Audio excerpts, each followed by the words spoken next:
একটি মূল শব্দকে ধরে তার আগে একটি করে লেটার পরিবর্তন করার সাথে সাথে নতুন শব্দ গঠিত হবে।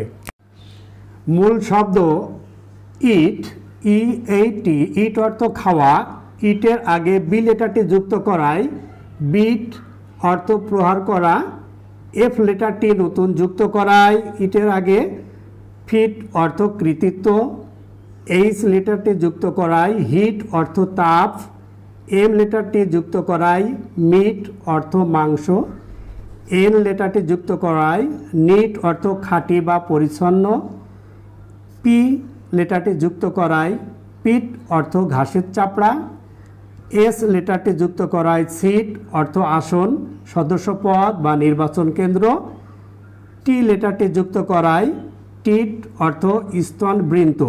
এভাবে আমরা নতুন নতুন শব্দ খুব সহজেই মনে রাখতে পারবো বানান সহকারে। Thank you.